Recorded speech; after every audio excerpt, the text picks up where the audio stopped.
Vous avez de la chance, parce que c'est la dernière fois de l'année, je vous préviens. On ne se repointe pas sur les antennes avant l'année prochaine, on ne sait pas quand exactement. Donc, vous êtes toujours sur Radio Sous Pente, la station des Rapins, sans foi, sans loi et sans courbette. L'émission à Racaille, consacrée pour sa partie artistique, et on va plonger dedans, au grand Gustave Moreau, peintre symboliste, qui a sa maison musée à Paris, rue de la Rochefoucauld, où nous sommes allés avec ma camarade vendredi pour voir une exposition d'aquarelles qui illustre les fables de La Fontaine. Voilà.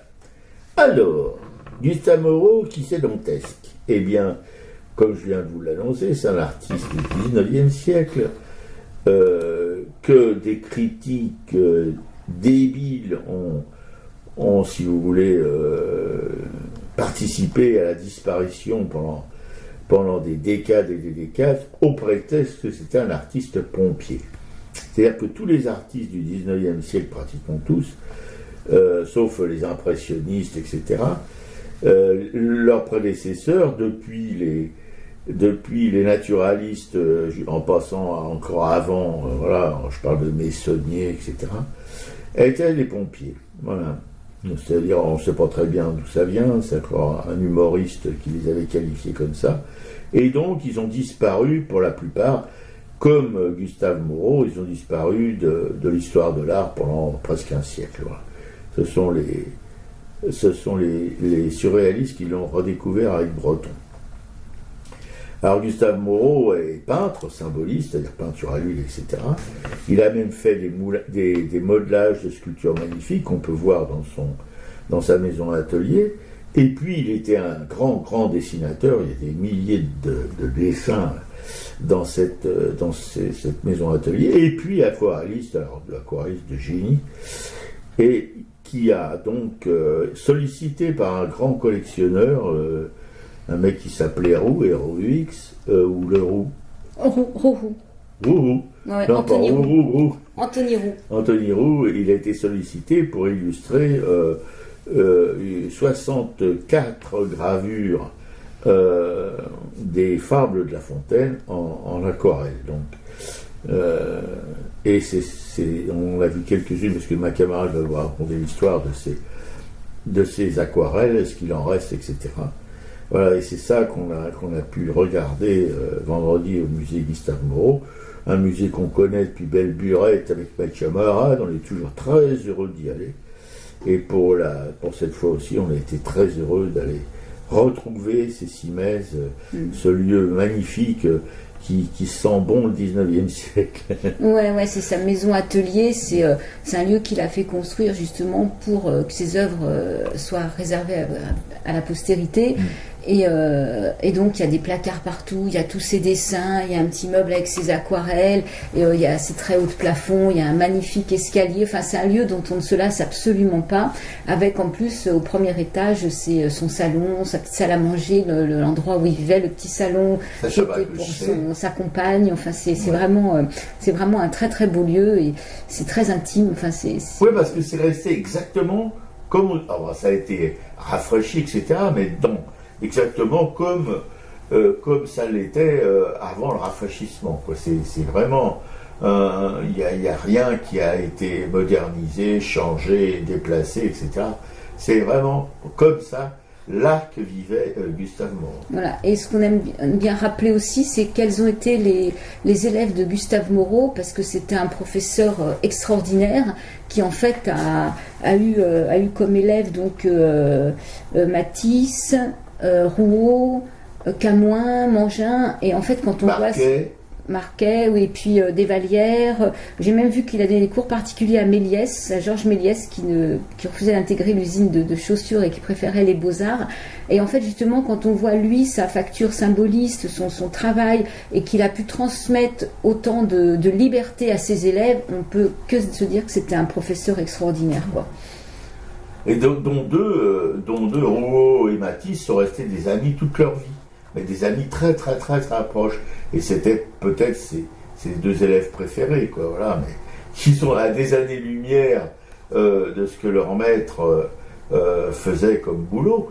Quoiqu'on retrouve dans leur propre création, à Matisse et à Rouault, des traces, en quelque sorte, du maître, surtout dans les couleurs, et même parfois j'ai vu une aquarelle à propos des Fables de La Fontaine, où il y avait avec des traits au pinceau assez enlevés comme ça, qui rappelaient un peu Matisse. Ouais. Et donc, voilà, sur ces cimaises, sur ces murs de ce musée atelier et cette maison atelier, il y a aussi beaucoup de toiles qui sont non terminées, qui restent à l'état d'ébauche, et c'est absolument magnifique de voir la progression du travail. Et justement, il y a même une exposition sur l'abstraction chez Gustave Moreau, quoi. Oui, l'abstraction dans ces pochades préparatoires à ces grandes tartines symbolistes. Voilà, c'est vraiment, mais vraiment de l'impressionnisme avant l'heure, hein, ça, il n'y a aucun doute là-dessus. Donc, alors ça, c'était une petite introduction pour rappeler, pour ceux qui ne connaîtraient pas encore beaucoup, qui était Gustave Moreau. Et donc là, c'est une exposition donc, qui est centrée sur le travail de Gustave Moreau, sur l'illustration des fables de La Fontaine, sur 64 fables. Donc c'est une exposition qui est très importante parce qu'en fait, comme tu le disais, ces illustrations, ces aquarelles ont été demandées par Anthony Roux, qui était l'un de ses principaux collectionneurs, mais au départ, ces aquarelles étaient réservées juste pour son commanditaire qui voulait en faire un livre. Donc Moreau a travaillé dans ce lieu, là au 14 rue de la Rochefoucauld, pendant 15 ans, entre 1879 et 1884. Et en fait, ces aquarelles ont été très peu exposées. Il y en a 25 d'entre elles qui avaient été exposées dans un salon particulier par la Société d'aquarellistes français chez Durand-Ruel.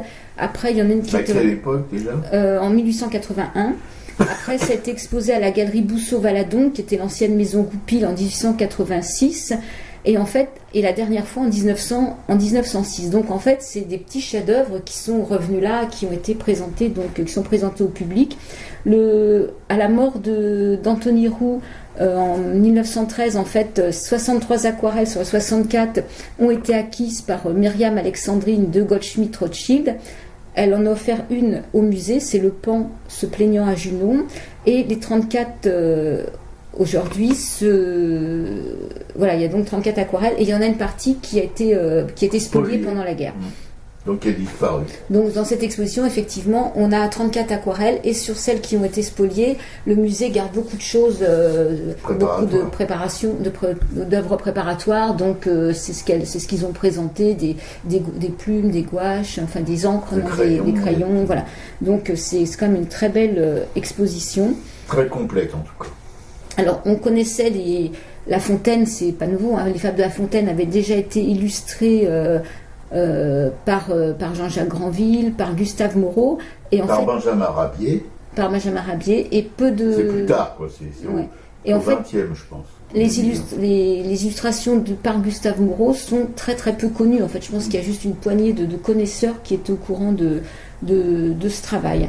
Donc, qui était ce commanditaire, Anthony Roux. En fait, lui, c'est le fils d'un riche négociant. Et en fait, il a une fortune familiale justement qui lui permet de mener cette vie de rentier, de mécène, de voyager et de s'intéresser à la peinture. Et donc, il va rencontrer Gustave Moreau et rapidement, il va lui proposer ce travail d'illustration. Au départ, il devait y avoir plusieurs aquarellistes et finalement, il n'a retenu que Gustave Moreau. Ce sera le seul qui va pouvoir... Oui, parce que et ce qu'il reprochait, ce dont il s'est aperçu en sollicitant plusieurs aquarellistes pour faire cette série, c'était trop disparate. Donc il voulait une unité, et l'unité c'était évidemment Gustave Moreau qui était une pointure au-dessus de tous les autres, quoi. Ouais. Donc effectivement, il y aura une abondante correspondance entre Gustave Moreau et Anthony Roux, et d'ailleurs le musée garde une partie de ces courriers, je crois qu'il y en a plus de 200 qui couvrent cette période, Et ce qui permet aussi de suivre un peu tout ce travail, c'est les contes de Pauline Moreau, qui était la mère de l'artiste et qui jusqu'à son décès notait tout ce qui devait s'échanger comme financièrement, et qui permet de suivre cette chronologie de la réalisation des fables les échanges avec Anthony Roux, quoi. Oui, parce que maman habitait là avec son fils au 14, et la compagne de Gustave Moreau, elle habitait à côté d'un petit immeuble où il lui avait acheté un appartement. Que maman, elle a appris qu'il avait une compagne que très très très très tard.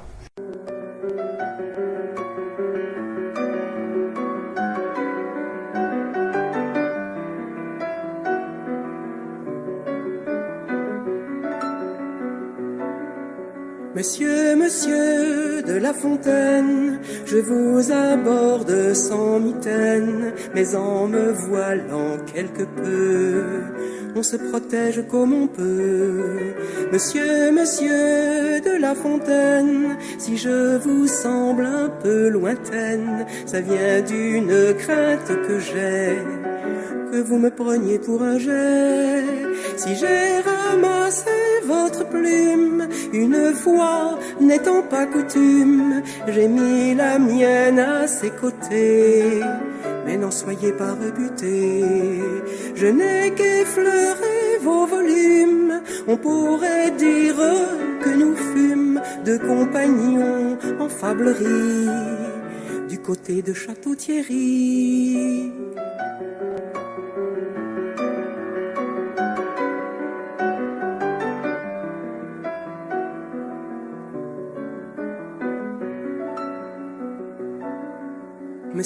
Monsieur de La Fontaine, oui j'ai couru la Brétantaine dans toutes sortes de chansons, quoique n'étant pas un garçon.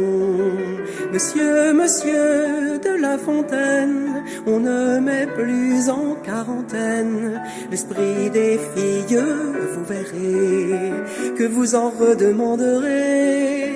Si j'ai parlé de cousinage, n'en prenez surtout pas ombrage, ce ne fut pas à vos dépens.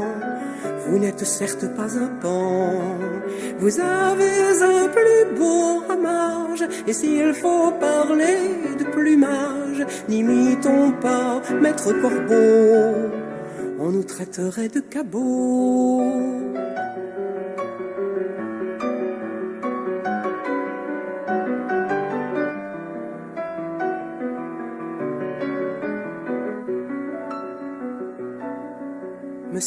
Monsieur de La Fontaine, si en bonne samaritaine j'ai défendu à Liboron, j'avais de très bonnes raisons.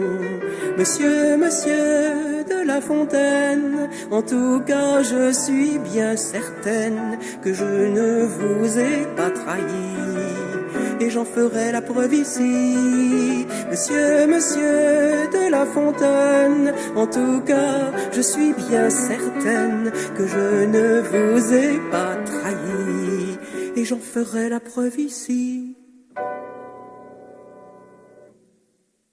C'était Monsieur de La Fontaine, interprété par Anne Sylvestre. Et vous êtes toujours, quelle chance, sur Radio Soupente, la station des Rapins, 100 fois sans loi et sans courbette, l'émission Araka qui va se poursuivre en vous informant de nouvelles perspectives sur Gustave Moreau, illustrateur des Fables de La Fontaine. Alors justement, ces fables sont illustrées, donc sont faites à l'aquarelle. Et l'aquarelle, Gustave Moreau est un merveilleux aquarelliste. Enfin, c'est vraiment fantastique. Voilà. Et c'est ce que disait Jules Breton, qui résumait ainsi le sentiment de la critique à l'époque vis-à-vis de Gustave Moreau, aquarelliste. Son triomphe, c'est l'aquarelle, quoi. Donc c'est un maître. Ça fait aucun doute que c'est un maître dans l'aquarelle. Et il a fait l'apprentissage de l'aquarelle au début des années 1840. Il faut rappeler qu'il est né dans les années 1820-25, je crois, quelque chose comme ça. Et que petit à petit, il a perfectionné sa technique. Et il a même des fois il a pu mélanger de la gouache, il a pu faire de l'aquarelle vernie. Tout. Contrairement aux aquarellistes anglais, dont j'aime beaucoup l'aquarelle anglaise, et les Anglais, non, c'était purement de l'aquarelle. Mais alors, Gustave Moreau, lui, il a fait des combes indiennes et vraiment aventurières qui donnent un résultat. C'est pour ça que c'est tellement extraordinaire, quoi, voilà. C'est presque comme ces peintures à l'huile où il y a des palais tarabiscotés avec plein de sculptures, de moulures, mais en tout petit. Ouais. Et donc, apparemment, il prenait des aquarelles de marque anglaise, hein, Winsor et Newton. Voilà. Et il prenait du papier il prenait un très bon papier aussi. Enfin voilà. Et il a fait son voyage en Italie et là il a encore perfectionné sa technique d'aquarelliste. Déjà Winsor et Newton. Et quand il y a eu cette exposition par la Société des aquarellistes, justement, un critique, Charles Blanc, qui était émerveillé par les œuvres de Moreau, disait en présence d'un artiste illuminé qui aurait été joaillier avant d'être peintre et qui, s'étant adonné à l'ivresse de la couleur, aurait broyé des rubis, des saphirs, des émeraudes, des topazes, des opales, des perles et des nacres pour s'en faire une palette. Absolument. Mais comme sa peinture. Enfin, quand elle devient décorative justement pour des décors de palais, etc., c'est un truc invraisemblable. Et c'est vrai on croit de l'émail. C'est vrai. Et Rouault, d'ailleurs, a piqué peut-être c'est simplement une influence chez Moreau, ce côté émaillé de sa peinture. Alors, Moreau est non seulement un grand aquarelliste, mais un peintre perfectionniste, c'est-à-dire que quand il va se mettre sur ce projet des Fables de La Fontaine, il est érudit, il est curieux, donc il va aller étudier dans les différents lieux de la capitale pour pouvoir représenter au mieux les animaux dont parle La Fontaine. Donc il va aller à la Bibliothèque nationale, qu'il va fréquenter régulièrement. Il va aller aussi au Muséum national d'histoire naturelle, qui est l'endroit privilégié justement pour voir des animaux. Il va lire une revue qui s'appelle, je crois, le magazine pittoresque. Il va à la bibliothèque du Jardin des Plantes. Il va suivre des cours de paléontologie et de minéralogie. Donc voilà, il prend tout ce qui va être possible et la première phase quand il va travailler, ça va être de faire des recherches avec de type naturaliste et après il va revenir dans son atelier et faire des esquisses. Donc il va aussi, l'étude sur le vif est pour lui un élément essentiel, donc il va aller au muséum étudier les animaux de la ménagerie, il va les dessiner, les observer. D'ailleurs, on peut voir certaines esquisses où on voit même le squelette à l'intérieur. Je crois que c'est un âne, je sais plus. Il va vraiment dessiner au mieux. Et tous les jours, il va travailler comme ça. Il va aller voir l'éléphant, étudier le lion. Pour les fables où il y a des grenouilles, il y a 2 fables. Il y a la grenouille qui veut se faire aussi grosse que le bœuf et celle qui est en couverture là sur la démocratie. Là, je sais plus les grenouilles qui cherchent un maître. Un roi. Voilà, il va faire venir des grenouilles chez lui, qui va étudier. Enfin, on sent vraiment que c'est un travail de perfectionniste. Ouais. Oui, mais regarde, on en parlait entre nous, mais Rosa Bonheur, presque, pas tout à fait un siècle après, mais parce qu'elle est à peu près dans les mêmes eaux, un peu plus jeune que lui quand même, eh bien elle aussi, elle avait même dans sa propriété de Bie, elle avait un lion et une lionne, et voilà, qui se baladaient librement dans son parc et tout ça. Et la lionne aimait tellement sa maîtresse que quand elle est morte, elle était un petit peu abîmée, quoi, puisque quand elle est morte de vieillesse, elle a essayé de rejoindre sa maîtresse qu'elle aimait, et elle est morte sur les marches qui conduisaient à la chambre de sa maîtresse. Voilà, donc effectivement, c'est un travail de perfectionniste que va faire Gustave Moreau. Il va aussi à la rotonde là, du jardin des plantes. Enfin, on voit tout ça. Donc l'exposition où il y a des fauves. Ouais, où il y a des fauves. Et donc l'exposition va bien traduire tout ça. Donc sur les fables dont on n'a pas les résultats, les aquarelles, en fait, on a les pochades et les esquisses. Enfin, oui, tout à fait. Oui. Les pochades, ça suffit. Alors apparemment, il y avait des photos qui existaient en noir et blanc, mais ils ont préféré mettre des pochades plutôt que de mettre des photos en noir et blanc. Quoi. Oui, c'est intelligent d'ailleurs. Et il y a même, pour les gens comme moi qui sont férus de matériel artistique et tout ça, ancien, il y a même ces boîtes d'aquarelle, ces pinceaux. Non mais il faut voir le truc. C'est invraisemblable. C'est des pinceaux d'une finesse qui n'existe plus aujourd'hui, quoi. C'est assez extraordinaire. Moi, j'adore voir avec quoi travailler les artistes. Et avec Moreau, on est gâtés. Voilà, alors après, on peut parler de certaines aquarelles qui nous ont plus touchés que d'autres. Hein. C'est assez dense comme exposition parce qu'effectivement, si on commence à regarder chaque aquarelle en détail, on s'aperçoit que dans un coin, il y a un petit personnage, que là, il y a une colline avec une petite maison. Enfin, il y a plein de petits détails comme ça qu'on voit pas forcément à première vue. Là, je vois par exemple sous les yeux, j'ai le chêne et le roseau. Le roseau, ouais. Donc, alors, il y a eu plusieurs versions du chêne et du roseau par d'autres artistes. Et lui, il a choisi une version qui a été choisie aussi par un autre artiste, du chêne qui penche à moitié déraciné et le roseau qui ploie sous la rafale de vent.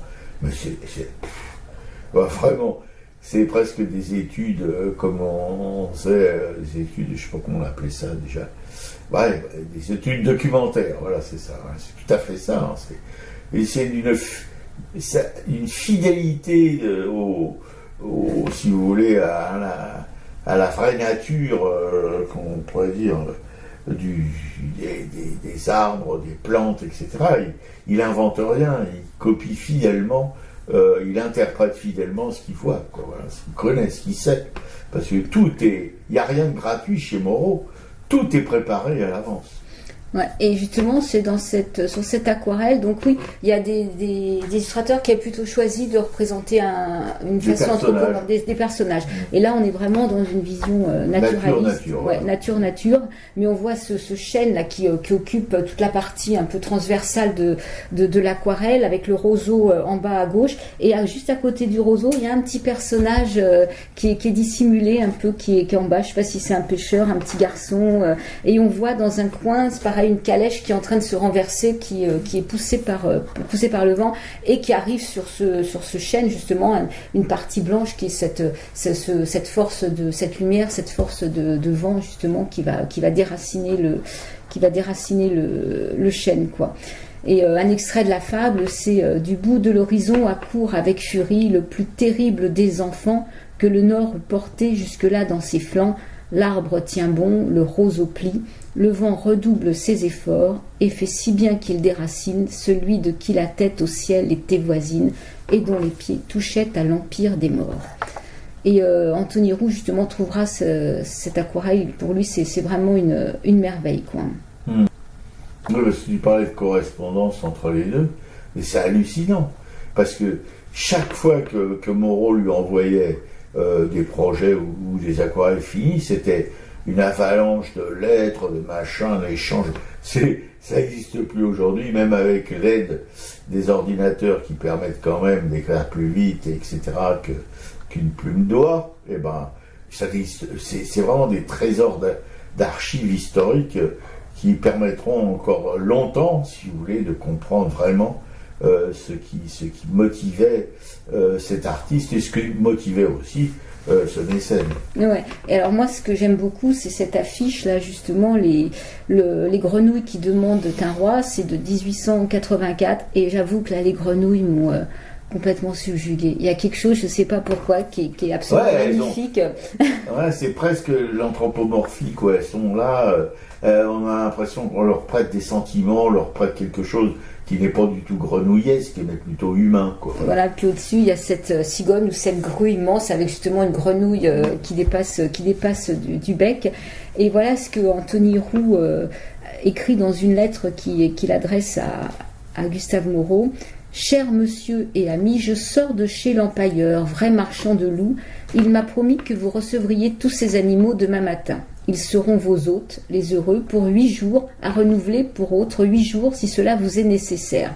Quant aux grenouilles, je ne pourrai les avoir que lundi ou mardi. Elles vivront pendant 8 à 10 jours, ce ne sera qu'une lente agonie, le marchand prétendant qu'il leur faut des mouches ou des vers. Cependant, si pour le succès de l'aquarelle 5 ou 6 jours étaient suffisants, voyez à côté de la philanthropie l'intérêt, vous pourriez les abandonner dans votre joli petit jardin. Elles seraient alors soumises simplement aux lois immuables qui régissent les êtres aimés. » Donc voilà, ces grenouilles qui ont servi, comme je disais, à illustrer la grenouille qui veut se faire aussi grosse que le bœuf et ces grenouilles qui demandent un roi. Alors il paraît que ces grenouilles furent payées 15 000 francs. Oh là là, voilà, ça semble excessif. Ouais, ça semble excessif, mais c'est ce qui est écrit. Ouais.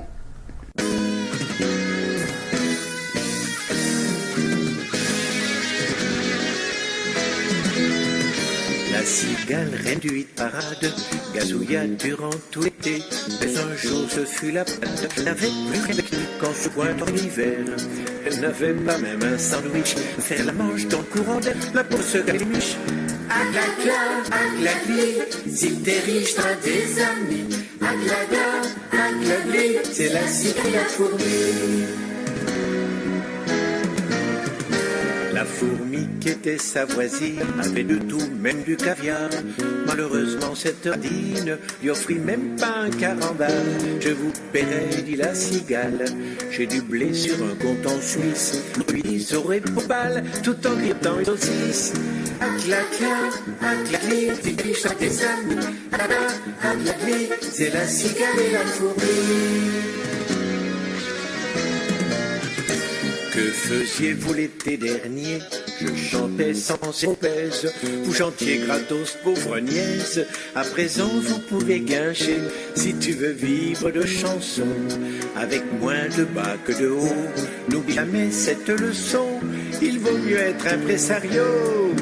Aglagli, si t'es riche t'auras des amis. Aglagli, ça y est. Aglagli, si t'es riche t'auras des amis. Aglagli, c'est la cigale et la fourmi. La cigale et la fourmi, Pierre Perret, parce qu'effectivement pas mal de chanteurs ont aussi revisité ces fables de La Fontaine. Ouais, oh, les chanteurs, les dessinateurs, ouais. Et c'est pratiquement éternel. D'ailleurs, il faut aussi remettre les choses en place, les fables de La Fontaine, mais vous savez probablement, si vous écoutez cette émission fidèlement depuis 10 ans, plus, c'est que, si vous voulez, La Fontaine, il a fait que reprendre des fables qui étaient beaucoup plus anciennes, comme les contes d'Andersen, comme toutes ces choses-là, c'est des fonds, si vous voulez, mémoriels de l'humanité, enfin de l'Europe en tout cas, pour la plupart de leurs écrits. Ouais. Alors dans je pense qu'on peut parler encore de quelques aquarelles ou dessins préparatoires qui nous ont bien plu. Moi j'ai bien aimé Le Rat des Villes et Le Rat des Champs, ça c'est de 1881. Voilà, autrefois le rat de ville invita le rat des champs d'une façon fort civile à des reliefs d'ortolan. Et là, bon, c'est une aquarelle absolument magnifique, donc d'une facture effectivement très symboliste avec des magnifiques objets. On voit dans l'exposition, il montre bien les détails des objets qu'a copié Moreau. On a un vase à cordes de serpent, c'est un vase du XVIIe siècle.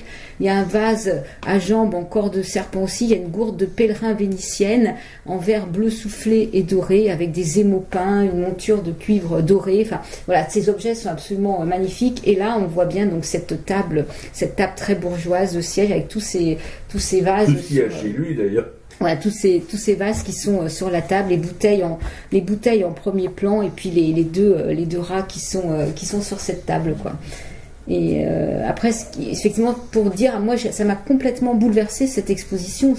C'est le rendu. Je crois qu'on peut passer, 10 minutes sur un détail. Parce que comme tu disais, c'est des mailles. Ce que tu as fait d'ailleurs, parce que tu avais fait, mais comme toujours, moi j'ai fait ça, parce que j'en ai vu 1, 2, 3. J'ai dit bon bah c'est tous les mêmes.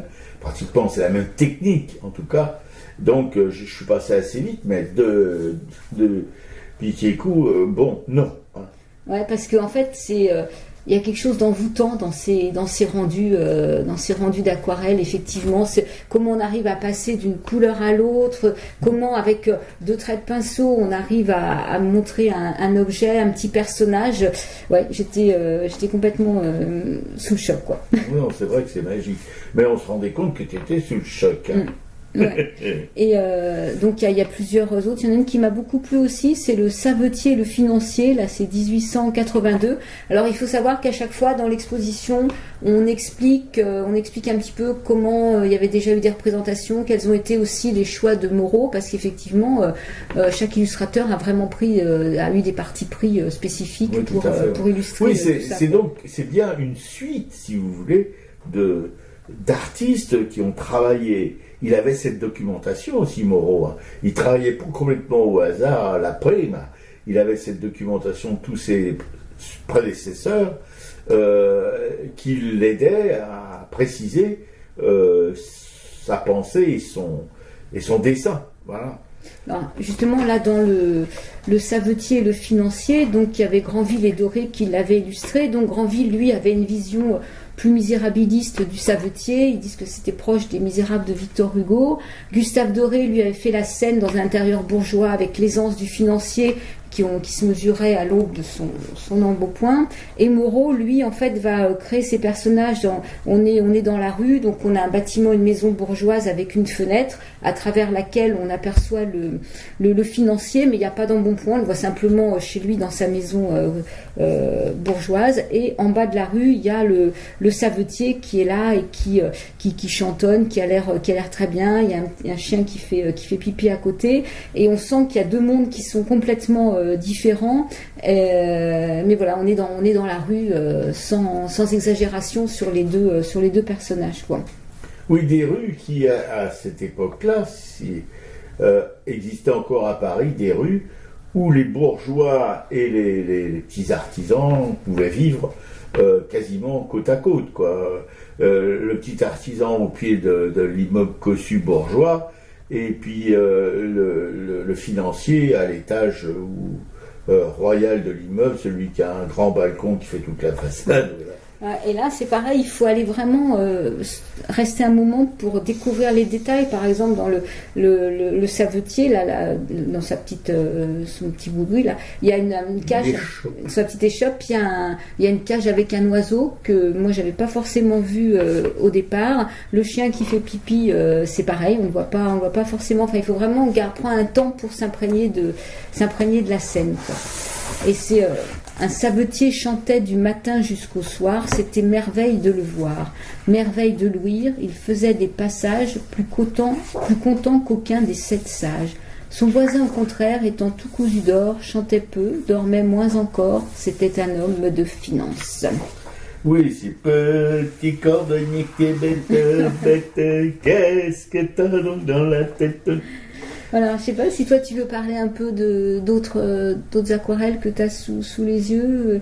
Il y a le loup et l'agneau, il y a Perrette et le pot au lait, après il y a les œuvres préparatoires où là on voit des traits avec des... C'est quoi, c'est du lavis, c'est de l'encre, c'est... Oui, non, mais avec la multitude de techniques qu'il employait pour réaliser une seule aquarelle, voilà, c'est un petit peu difficile de dire tiens là il y a ceci, tiens là il y a cela, parce que des fois c'est recouvert par de la gouache, etc. Mais si tu veux, recommencer à décrire ce que tu viens de décrire pour une autre aquarelle, un autre boulot, etc., moi ça me semble un peu répétitif, puisque je vais répéter ce que tu as dit pour n'importe quelle des aquarelles qui sont là-dedans. Par exemple, le renard et la grappe de raisin et le raisin, ou le loup et le raisin. Oui, le renard et les raisins. Ouais. Oui, le renard et les raisins. Curieusement, ça me fait penser un petit peu à cet illustrateur dont je parlais tout à l'heure. Benjamin Rabier. C'est un petit peu l'esprit de Benjamin Rabier. Voilà, un loup qui a l'air assez gentil. Est-ce que c'est parce qu'il a envie de se croquer une grappe de raisin? Alors, ce que j'aime beaucoup dans cette aquarelle, c'est particulièrement une espèce de porte en bois avec un bleu délavé, celui qui me rappelle des portes provençales, parce qu'en Provence, le bleu est très utilisé pour les barrières, les portes en bois, etc., ou les persiennes. Et puis, il y a un petit côté aussi, toujours un petit côté, je trouve, flamand dans ces boulots, parce que au loin, on voit une espèce d'église, je sais pas, un clocher, qui est un peu semblable au clocher qu'on peut voir dans les Flandres, voilà, avec un soleil qui se couche, mais vraiment dans des finesses qui sont totalement extraordinaires. Je poursuivrai mon petit discours d'expert avec La souris métamorphosée en fille en 1880. Alors, écoutez, ce qu'il a mélangé: sanguine, graphite, aquarelle, gouache. Voilà, pour faire une illustration qui... alors là, c'est vraiment un copier presque collé de ces grandes peintures symbolistes.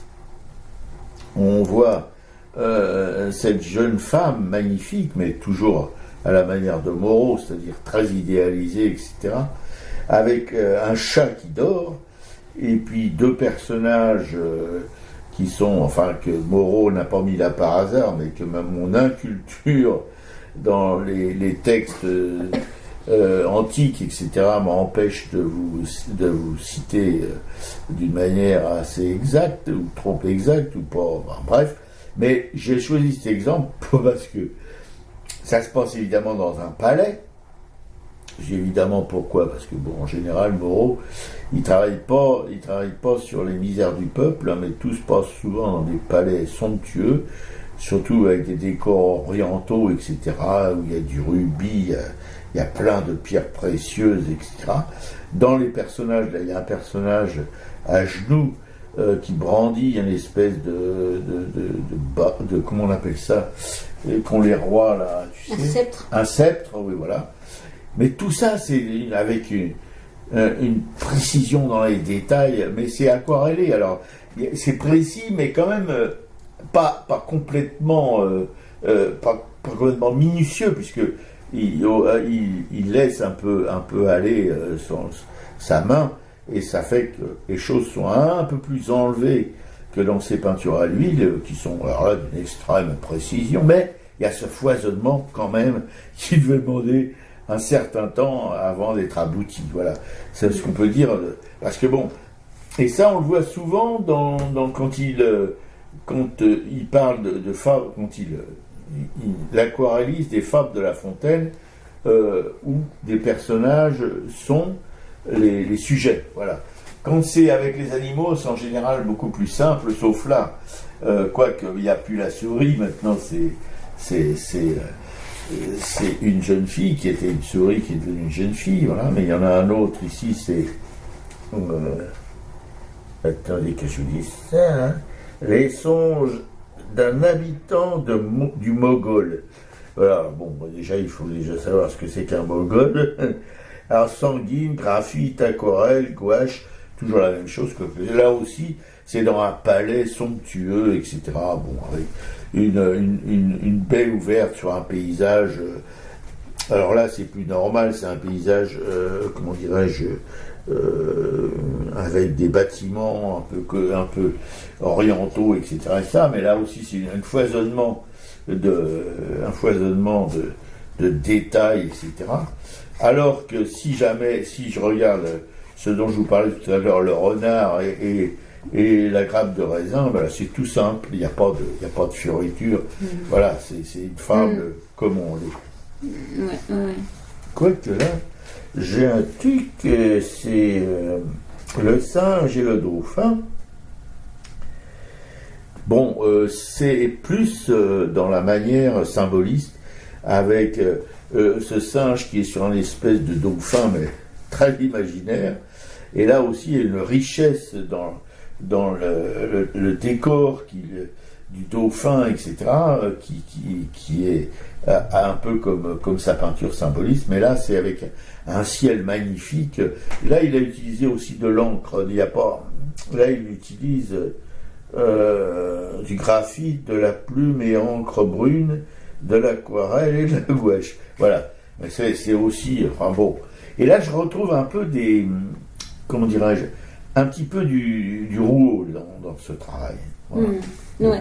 En tout cas, voilà, on peut que vous conseiller d'y aller parce que si elles n'ont pas été montrées depuis 1906, on ne sait pas quand elles seront à nouveau exposées, s'il faut encore attendre plus de 100 ans pour les voir, quoi. Ouais.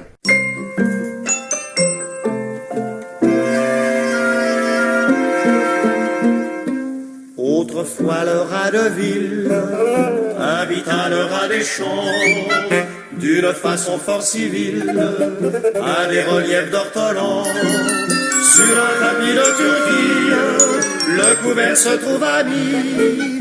Je laisse à penser la vie que firent ces deux amis. Le régal fut fort honnête, rien ne manquait au festin, mais quelqu'un troubla la fête pendant qu'ils étaient en train. À la porte de la salle, ils entendirent du bruit. Le rat de ville détale, son camarade le suit. Le bruit cesse, on se retire, rasant campagne aussitôt. Et le citadin de dire, achevons tout notre rôle. C'est assez dit le rustique, demain vous viendrez chez moi. Ce n'est pas que je me pique de tous vos festins de roi. Mais rien ne vient m'interrompre, je mange tout à loisir. Adieu donc, fille du plaisir, que la crainte peut corrompre.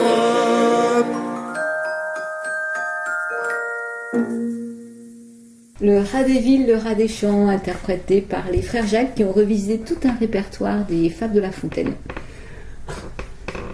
Sur Radio Soupente, la station des Rapins, 100 fois sans loup et sans courbette, l'émission à racaille qui se termine gentiment avec les expos. Donc cette exposition, les fables de La Fontaine au musée Gustave Moreau jusqu'au mois de janvier ou février. Vous avez encore un petit peu de temps. 14 rue de la Rochefoucauld. Voilà. Nous, on est descendu à Pigalle parce qu'on descend. C'est-à-dire que si on prend à la chaussée d'Antin, on monte. Ouais, et puis on aime bien descendre par Pigalle. Une exposition, Agnès Dubart, notre graveuse adorée, va exposer à Lille. Agnès, elle bouge beaucoup, elle habite en Bretagne, mais là, elle expose à Lille une exposition des corps et des signes, gravures et dessins du 17 au 19 décembre 2021. Et c'est à la galerie collégiale, 15 rue de Seclin. À Lille. Voilà, vernissage vendredi 17 de 16h à 21h. Agnès est absolument adorable. Si vous êtes dans les environs, n'hésitez pas à passer la voir et à dire que vous venez de notre part et à l'embrasser de notre part. Viviane Mayer, toujours au musée du Luxembourg. Jacques Grandbert, à la galerie Kaléidoscope, galerie vagabonde, dont on adore la galeriste. Soutine et de Colligne à l'Orangerie jusqu'au 10 janvier 2022. Signac, collectionneur à Orsay. Baséritz à Beaubourg. Au musée de Zadkine, c'est l'arme primitive. Julie Manet à Marmottan. Visage du monde ouvrier à la galerie Lumière des Roses à Montreuil. Allez-y, vous en garderez un souvenir magnifique. Les fables de La Fontaine, dont ma camarade vient de vous rappeler les dates, la rue et tout. Voilà, Julie Manet. Julie Manet, t'as dit ? Oui, j'ai dit D'accord. Julie Manet. Bon, ben voilà, c'est déjà pas mal, ça fait un petit programme sympathique. Et dans le culturel, il y a 2 films que ma camarade s'est fait un devoir de regarder jusqu'au bout. Ouais, un film absolument magnifique. Malheureusement, c'est sur Netflix, donc ça, c'est le côté moins sympa de l'histoire. C'est le dernier film de Jane Campion qui n'est sorti que sur Netflix et qui s'appelle The Power of the Dog. C'est un bijou. C'est un film qui se passe dans le Montana en 1925 dans un milieu de cow-boys Et c'est un espèce de thriller, donc c'est un film de cow-boy vu par une femme qui va parler un peu de toute cette construction justement du cow-boy, de cette toxicité un peu masculine. Et c'est un thriller. Et on verra justement, ce film est parsemé de petits détails pour un final absolument qui peut être surprenant. Non, c'est un bijou, c'est magnifique. Les images les paysages sont très beaux. Alors je sais pas si ça a été tourné en Nouvelle-Zélande ou aux États-Unis, mais en tout cas ce sont des paysages très très beaux. Mais peux-tu m'expliquer pourquoi tu as l'air de regretter que ce soit Netflix ? Parce que Netflix, c'est quand même une chaîne qui est réservée à des gens qui payent un abonnement. Ah ouais. Donc c'est un peu, c'est pas très éthique. Comme Canal+, voilà. Mais ça, c'est plus intéressant que Canal+. Ouais, mais bon, ça reste quand même, c'est comme si c'était Amazon, ou ça pose un petit problème. Ah ouais, d'accord, je savais pas que c'était réservé. Oui, ça passe pas en salle ? Non, il n'est pas sorti en salle, ce film, il va sortir en salle ? Je pense pas qu'il sorte en salle, il y a des films qui sortent sur Netflix, et c'est vraiment dommage, parce que vu la beauté des paysages, le cadrage, la mise en scène, le jeu des acteurs. Si tu as vu ça sur petit écran. Moi, je l'ai vu j'ai la chance d'avoir une copine qui a une grande télé, donc elle branche son ordi sur la télé, donc j'ai vu sur un bon écran avec un son quand même de qualité. 3 mètres sur 2. C'était pas mal. C'était une soirée assez sympa, une soirée un écran panoramique. Voilà. Nous étions 3 nanas dans le canapé à regarder ce film-là. C'était plutôt sympa. Voilà. À part tous, quoi. Et j'ai vu hier au cinéma le Méliès, donc Lingui, les liens sacrés. C'est un film réalisé par Mahatma Saledarum, un réalisateur tchadien. C'est un film féministe qui parle d'avortement, d'excision, comment une maman va tout faire pour que sa fille de 15 ans qui a été violée puisse avorter. Donc c'est un beau film. Bon, c'est des acteurs qui ne sont pas professionnels, c'est pas un jeu d'acteur, c'est un jeu d'acteur qui est un petit peu léger, mais c'est pareil, il y a des très très belles des très très belles couleurs, des belles scènes, et quand même sur un sujet dont il faut parler. Donc qu'un réalisateur homme se penche sur ces problématiques, c'est quand même très important, quoi. Et j'ai lu, puisque je continue, je suis en train de lire Un monde flamboyant. C'est un livre qui est sorti en 2014, donc qui commence à être assez ancien, de Siri Oswelt. Siri Oswelt est une femme, je pense, qui a fait des études artistiques, qui parle beaucoup d'art dans ses livres. Elle écrit des romans, des fictions, et là, à travers une fiction d'un portrait d'une femme qui était artiste, qui faisait des installations, elle parle beaucoup d'art contemporain, et elle pointe surtout comment être une femme et être reconnue en tant que femme artiste est compliqué. Donc cette femme là, oui, toujours quand même. Et comment elle va utiliser des subterfuges. En fait, elle est mariée à un galeriste qui, lui, est reconnu. Donc, elle existe par rapport à ce galeriste. Et après la mort de son mari, en fait, elle va utiliser 3 personnes, hommes, pour faire croire que ce sont eux qui ont fait ces installations. Et là, voir justement quelles sont les réactions. Et voir que d'un coup, cet artiste va être reconnu comme un grand artiste, quoi. Et donc, c'est sous forme d'enquête. C'est plusieurs chapitres qui, à chaque fois, font parler divers protagonistes de l'histoire. Que ce soit ses enfants, des gens qu'elle a côtoyés, et c'est tellement réaliste qu'on pourrait croire que cette Harry Burden a vraiment existé, en fait, alors que c'est qu'une fiction, quoi. D'accord, bien. Et ben voici l'heure de vous rappeler que Radio Soupente est une station pour les rapins, fait par les rapins, ou presque, 100 fois sans loi et sans courbet, qui émet depuis un garni péri, et diffuse sur internet à racaille.fr. Et puis vient le moment sacré des salutations à nos aminches, attention à ne pas sauter de ligne, qui commence par Claude et André, nos chers disparus de la nation. On y pense. Et tant qu'on pense à ceux qui nous ont quittés, tant qu'ils vivent avec nous. Karine, dites Karine, vous êtes une camarade, une artiste. Claude et William, nos potes de Brest, nos potes de chez Pot, pas Paul Pot, Pot. Voilà, ils sont toujours en train de bourgeonner, parce que à Brest, en ce moment, ça brûle un peu. Jean-Paul Souvraz, notre peintre du Schnorr de Coup-de-Kerbranche dans la banlieue de Dunkerque. Claudine, une copine à ma copine qui s'intéresse beaucoup à l'art, qui a une bibliothèque conséquente à ce propos, ce sujet.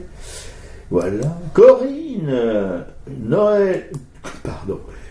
Joël, Anne-Emmanuel et Fredo, des copains qui sont pour 3 d'entre eux, des artistes, et pour un d'entre eux, je veux parler de Joël, qu'on appelle l'Arlésienne du Caire. Voilà.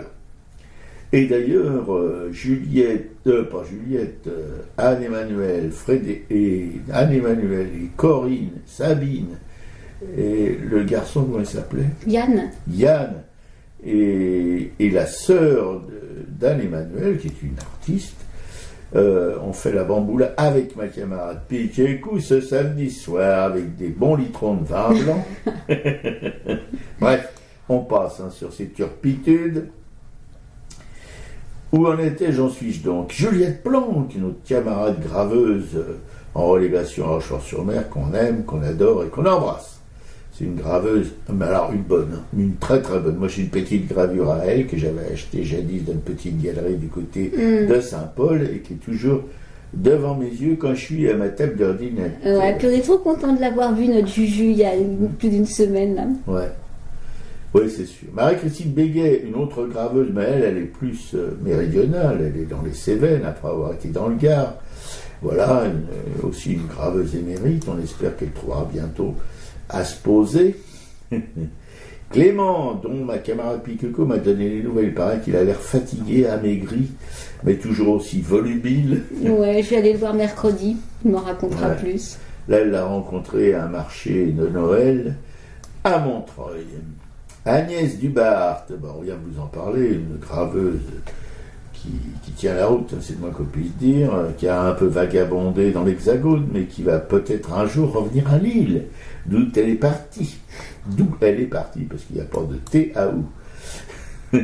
Thierry Manciot, un graveur belge de Bruxelles, mais une pointure qu'on avait découvert, une biennale de la gravure à Saint-Mandé, voilà, où il a été primé. Bref. Geneviève, notre sorcière bien-aimée, Michel Pelloual, un peintre voisin, pointure aussi, Marie-Christine et Christophe, deux militantes chez Militants qui militent, on les embrasse, on les aime, Cécile aussi d'ailleurs. Tu la sens ma 5e puissance, oui, notre Cécile, on la sent ta 5e puissance, et on t'aime. Gros bisous. La Rose Flamboyante, une autre bonne, sur cette radio Omni, qu'on a dû quitter par la force des baïonnettes, voilà, qui anime 2 émissions, superbes émissions. Maintenant, elle est plus rousse, elle est blanche. Ah, c'est caca. José Arthur du Mélange, une émission musicale de haut niveau, le dimanche en fin d'après-midi, sur cette radio Omni.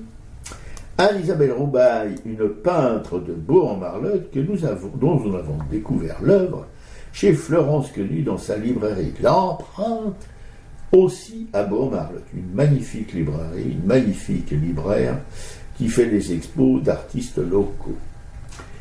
Colette et Alain, 2 mécènes de chez Mécènes, qui se sont manifestés récemment en achetant un bouquin sur la commune à la galerie Louise Michel, rue des Cascades. Un bouquin, je dis, tout le monde ne peut pas se l'acheter, mais enfin, qui sait plus se l'acheter, tant mieux pour eux et tant mieux pour les graveurs. Dominique Paul Alardouin, une galériste, hélas, aujourd'hui disparue, comme sa maman, qui s'appelle, sa maman Cérès Franco, qui a été une galériste aussi très très connue, qui a une collection assez extraordinaire qu'elle a léguée à un petit village du sud qui s'appelle Montolieu, voilà. Là, il y a la coopérative Cérès Franco Montolieu, c'est une ancienne coopérative vinicole qui a été transformée en galerie magnifique. Ah, c'est un super lieu. Ouais, super lieu. Voilà. Marie-Pierre, une doctoresse, ou une docteure avec un E, qui collectionne aussi des œuvres d'art. On l'embrasse. Marie Dognaud, donc cette galériste extraordinaire de la galerie Vagabonde, c'est comment son nom déjà, la galerie Vagabonde ? Elle a un nom, c'est quel ? Kaléidoscope, voilà. Elle se pose ici, là, voilà. Et là, elle expose, on vous l'a dit dans les expos, elle expose un peintre assez connu, Faut que je regarde parce que moi j'oublie tout. Voilà, qui s'appelle Jacques Grimberg. Jacques Grimberg, qui a un fils d'ailleurs aussi, qui a été exposé dans cette même galerie. J'en étais, où suis-je, Marie Degnaud? Antoine Manoury des Champignons, c'est un groupe musical que ma copine connaît bien. Bien, pas de nouvelles de toi, Antoine, j'espère que tu vas bien. Ouais. Il y a des gens qui disparaissent comme ça. Non, mais ouais, j'espère que tout va bien pour toi, que tu continues de faire de la musique et de composer. Voilà. La galerie Caron-Bedou de Bourg-en-Marlotte, à voir vraiment, c'est une galerie qui est toute jeunette, mais qui se bouge vraiment un peu beaucoup. Enfin, nous, on a bien aimé ce qu'il y avait d'exposé lorsqu'on y est passé, et on doit y repasser aussi pour interviewer la galériste. Voilà, mais ça sera pas avant l'année prochaine, au printemps. Marie-Louise, une auditrice fidèle, et Anna, une peintre polonaise, voilà, dont on adore le travail avec ma camarade et moi. Salut Anna, et merci d'exister. L'émission est à l'écoute sur notre blog arracaille.fr, et tout de suite, on va se terminer en vous disant au revoir et à pas tout de suite, avec Faut vivre le Mélisse. Ouais, salut à tous, passez une bonne fin d'année, on se retrouve en janvier fringant. Ça c'est autre chose.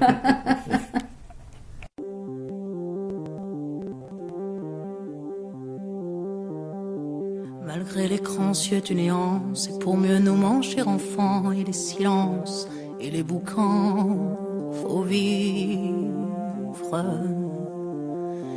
Et bien qu'aveugle sur fond de nuit, entre les gouffres infinis, des milliards d'étoiles qui rient, faut vivre. Malgré qu'on soit pas toujours beau, et que l'on ait plus ses 16 ans, et sur l'espoir, un chèque en blanc, faut vivre. Malgré le cœur qui perd le nord, au vent d'amour qui souffle encore, et qui parfois encore nous grise, faut vivre. Malgré qu'on n'ait pas de génie, n'est pas Rimbaud qui veut parler, et qu'on se cherche un alibi. Malgré tous nos morts sans coquette qui errent dans les rues de nos têtes, faut vivre. Malgré qu'on soit brave et salaud, qu'on ait des complexes à gogo et qu'on les aime, c'est ça le pire, faut vivre. Malgré l'idéal du jeune temps qui s'est usé au nerf du temps et par d'autres pris en chantant, faut vivre. Malgré qu'en se tournant vers le passé, on est effrayé de s'avouer qu'on a tout de même un peu changé, faut vivre. Malgré que l'on soit de passage, qu'on vive en fou, qu'on vive en sage, tout finira dans un naufrage, faut vivre. Malgré qu'au ciel de nos poitrines, en nos sentinelles endormies, dans un bruit d'usine gémit, le cœur aveugle qui funambule sur le fil du présent qui fuit, faut vivre. Malgré qu'en nous un enfant mort si peu parfois remue encore comme un vieux rêve qui agonise, faut vivre. Malgré qu'on soit dans l'engrenage des notaires et des héritages où le cœur s'écœure et s'enlise, faut vivre. Malgré qu'on fasse de l'humour noir sur l'amour qui nous en fera boire jusqu'à ce qu'ils nous disent au revoir, faut vivre. Malgré qu'à tous les horizons, comme un point d'interrogation, la mort nous regarde d'un œil ivre, faut vivre. Malgré tous nos serments d'amour, tous nos mensonges jour après jour, et bien que l'on n'ait qu'une vie, une seule pour l'éternité, malgré qu'on la sache rater, faut vivre.